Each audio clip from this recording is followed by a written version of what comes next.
પોરબંદરની મહિલાને સસ્તા સોનાની લાલચમાં ભોળવાઈ ગઈ।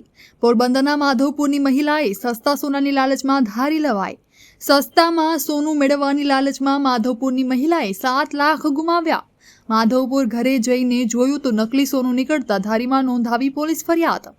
ધારીમાં ખોટું સોનું પધરાવીને ફરાર થયેલા 3 આરોપીઓ એલસીબીએ ઝડપી પાડ્યા।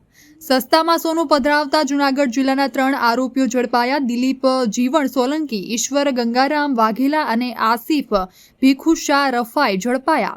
અન્ય 4 આરોપી ફરાર થતા પકડી પાડવાની કાર્યવાહી શરૂ।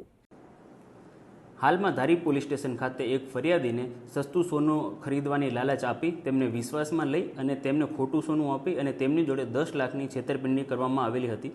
ધારી પોલીસ સ્ટેશન ખાતે આ બાબતે તાત્કાલિક ગુનો નોંધવામાં આવેલો હતો અને આ ક્રાઇમમાં ટોટલ 3 આરોપીઓ છે તેમની ધરપકડ કરવામાં આવેલી હતી અને જે ફરિયાદી છે તેમને કુલ 6,40,000નો મુદ્દામાલ પરત આપવામાં આવેલો હતો। આની સાથે જાહેર જનતાને એ પણ અપીલ છે કે જ્યારે પણ આવા ફ્રોડ કે ન્યુસન્સ આવતા હોય છે ત્યારે આવી લાલચમાં ન આવે અને જો તમને કોઈક પણ આવી લાલચ આપે તો તરત નજીકના પોલીસ સ્ટેશનનો સંપર્ક કરવો। મારું નામ ચૌહાણ વનિતા કાના છે। હું પોરબંદરના માધવપુરની રહેવાસી છું। મારે યારે માંગરોળના 2 બાપુ આવ્યા હતા।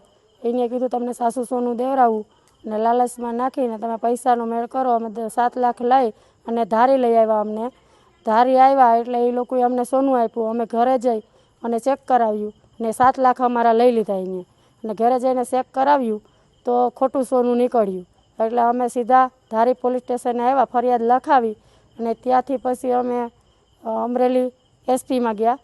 એસપી સાહેબે પૂરેપૂરું નિવેદન દઈને અમરેલી પોલીસ સ્ટેશનમાં કાર્યવાહી તાત્કાલિક કરી, ગુનેગારને શોધી લીધા તાત્કાલિક ને મુદ્દામાલ સાથે બધું જપ્તે કરી અને મને પૂરેપૂરો ન્યાય દેવરાયો।